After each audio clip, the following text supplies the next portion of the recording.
एक हैं। जहाँ झुग्गी वही मकान, जहाँ झुग्गी वही मकान, जहाँ झुग्गी वही मकान। मेरी झुग्गी मेरा हक, मेरी झुग्गी मेरा हक, मेरी झुग्गी मेरा हक। आवाज दो, आवाज दो। हम एक हैं।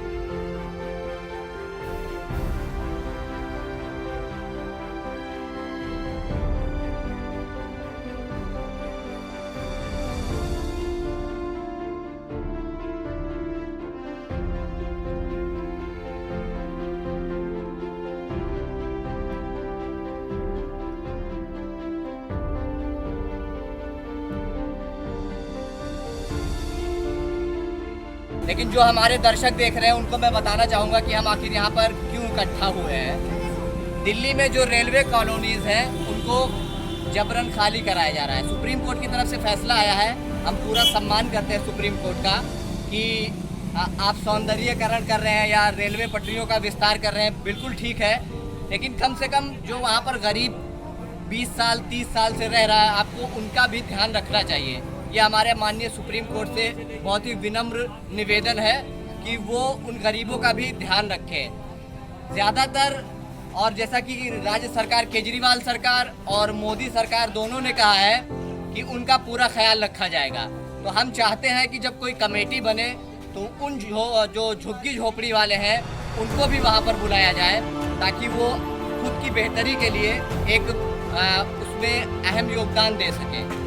इसके अलावा बहुत सारी चीज़ें हैं, जैसा कि चुनाव के दौरान कहा गया था जहाँ झुग्गी वही मकान। आप उस पर नारा भी देख रहे हैं, तो नेताओं के द्वारा ये नारा भी लगाया गया था जहाँ झुग्गी वही मकान। तो सबसे पहले हमारी कोशिश यही रहेगी कि जहाँ पर उनकी झुग्गी बनी है वहीं पर उन्हें मकान मुहैया कराया जाए। और अगर किसी कारणवश ऐसा नहीं हो पाता है तो जहाँ भी उनको मकान दिया जाए वहाँ पर सुविधाएं हो। ऐसा ना हो कि उनको कहीं दूर कोने में डाल दिया जाए और उनके लिए कोई सुविधाएं ना हो, कोई रोज़गार का अवसर ना हो, तो उनके लिए वहाँ बेकार हो। तो हमारे लिए हम ये कुछ मुख्य मांगों के साथ यहाँ पर उत्तर प्रदेश के श्रावस्ती ज़िले से दिल्ली वालों के लिए सॉलिडारिटी के लिए हम लोग यहाँ पर जुटे हैं और ये दर्शाना चाहते हैं कि जिस तरह हमारे भारत देश की संस्कृति है, वसुधैव कुटुंबकम, पूरा संसार हमारा परिवार है और ये तो हमारे भारतीय ही है। तो हम हर एक भारतीयों के साथ खड़े हैं, चाहे वो दिल्ली के लोग हों, चाहे बिहार के लोग हों, चाहे महाराष्ट्र के लोग हों, बंगाल के लोग हों, कहीं के भी लोग हों। अगर उनके हक की आवाज़ है तो हम सारे भारतीय एक होकर खड़े हैं। तो इस वक्त हम श्रावस्ती ज़िले में मौजूद हैं और यहाँ से अपनी आवाज़ उठाते हैं कि विस्तृत योजना को बनाने में बस्ती वालों का योगदान हो। जैसा कि मैंने पहले कहा, यह योजना केंद्रीय और राज्य सरकारों के जहां झुग्गी वहां मकान के वादे के अनुसार स्थानीय विकास को प्राथमिकता देता हो। पुनर्वास व पुनर्स्थापित तभी किया जाए जब कोई रास्ता शेष न हो, यानी कि आपको वहीं पर मकान देना है जहां पर उनकी झुग्गी है। जब कोई भी रास्ता नहीं बचता है तब दूसरी जगह उन्हें पुनर्वास की सहायता दी जाए।